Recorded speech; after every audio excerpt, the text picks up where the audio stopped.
जहां हर एक व्यक्ति स्वाभिमान से जी सकता है और जो कुकुट देशद्रोही इस पवित्र मकान को गिराने का पाप करता है, ऐसे गद्दारों का स्थान ना तो इस लोक में है और ना ही परलोक में। इनका स्थान कहीं है तो उसके कीड़े के रूप में है।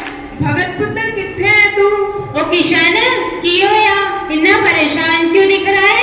पता नहीं भगत कितने चला गया। भगत भगत था, मैंने खेत जाना होया देखा था। खेतज की कर रहा है वो? एक बारी वेख्या था सही। भगत पुत्र तू ऐसे की कर रहा है? पाजी मैं थे बंदूक का मोरा है।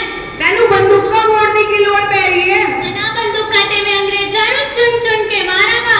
ओ किशन साडा पुत्र था बड़ा हो के साडे हिंदुस्तान नु पराधीनता दी गेड़िया से आजाद कराऊगा।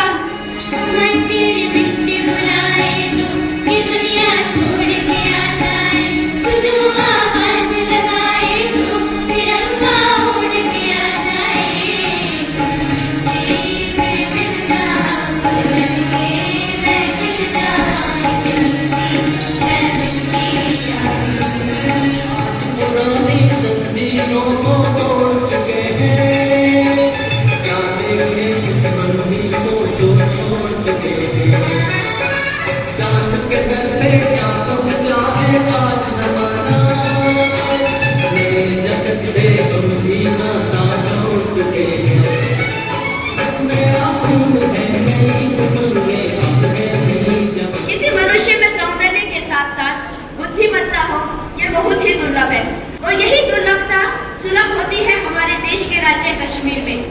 लेकिन क्या यही बुद्धिमत्ता आज भी कायम है? कश्मीर का जो हिस्सा हम अपने देश के नक्शे में देखते हैं, क्या आज वो हमारे पास है? हाँ बिल्कुल, मैं आपकी इसी बात का समर्थन करते हुए बताती हूँ कि आज तक भूगोल और इतिहास में हमें जो कश्मीर की स्थिति बताई जाती है उसमें से केवल 45% भाग ही हमारा है।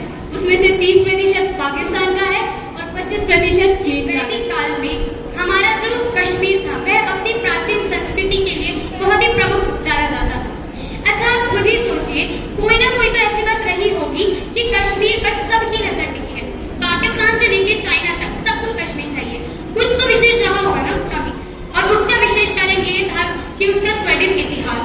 सबसे पहले बात करते हैं कश्मीरी शिक्षा। प्राचीन काल में यदि हमें कश्मीर में विद्यार्जन करना होता था तो उससे पहले काशी, जो आज का शिक्षा केंद्र का सबसे प्रमुख माना जाता है वो स्थल, उसमें विद्यार्जन करना बहुत आवश्यक होता था। चरक, सुश्रुत, कल्हड़ जैसे बड़े बड़े विद्वान इन्हीं शिक्षा केंद्रों से शिक्षा प्राप्त करके आए थे। इनके प्रसिद्ध ग्रंथ भी हैं जैसे काव्य अलंकार, काव्य प्रकाश, चरक संहिता, राज तरंगिणी, सब इन्हीं की देन है। और आपको मैं आपकी जानकारी के लिए बता दूं, जो राज तरंगिणी है वो कल्हड़ ने स्वयं लिखी है और कल्हड़ स्वयं कश्मीर से ही विद्या प्राप्त करने वाले विद्यार्थी थे।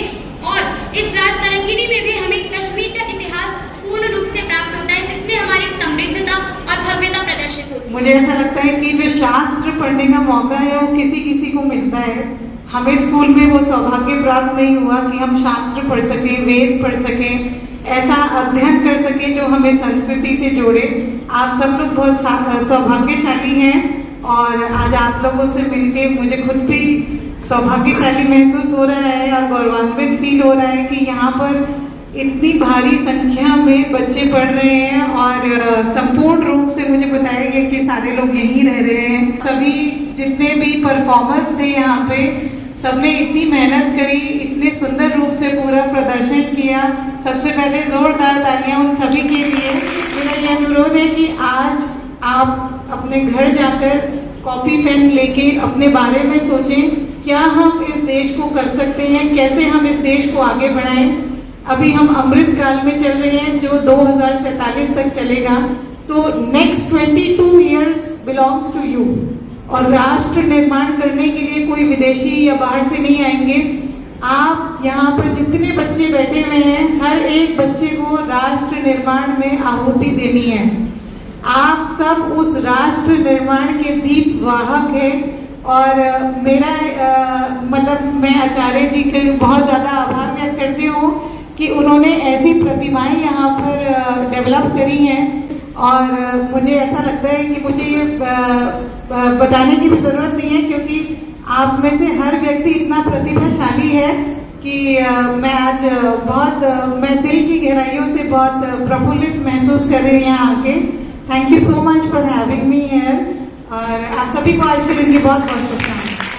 मंच पर उपस्थित सौम्य व्यक्तित्व की धनी श्रद्धेय आचार्य जी, जिनकी संपत्ति मैं अपने सामने देख रहा हूं तो मैं नहीं समझता इससे बड़ी कोई संपत्ति हो सकती है। हम सब में अगर कोई सबसे बड़ा धन है तो मैं इसको सबसे बड़ा धन मानता हूँ। हम सब में सबसे धनाढ्य श्रद्धेय आचार्य जी। और हमारे आपसे एक बात करना चाहता हूँ, क्या महत्व है इस दिन का अगर हमें ये बात समझ में आ जाए, हम अपने जीवन को बहुत ऊंचाइयों तक ले जा सकते हैं। दो शब्द होते हैं, आप लोग जानते हैं, एक शब्द है स्वतंत्रता, एक शब्द है स्वच्छंदता। स्वच्छंदता और स्वतंत्रता में क्या अंतर है, आपको एक उदाहरण से समझाता हूं। एक पतंग जब हम उड़ाते हैं, उस पतंग की दो गति है, एक स्वतंत्रता वाली, एक स्वच्छंदता वाली। वो पतंग जब तक पतंग उड़ाने वाले के हाथ में उसकी डोर रहती है, वो आकाश में ऊंची ऊंची ऊंची ऊंचाइयों को प्राप्त करती चली जाती है। वो पतंग जो है, उसका तंत्र यही है, उसकी व्यवस्था यही है कि उसकी डोर किसी उड़ाने वाले के हाथ में रहे।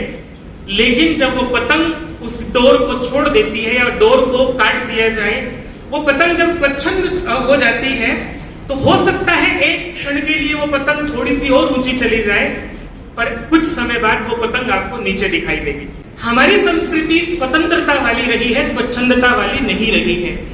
आज जिस स्थान पर आप बैठे हो ना, बड़े सौभाग्य से मिलता है।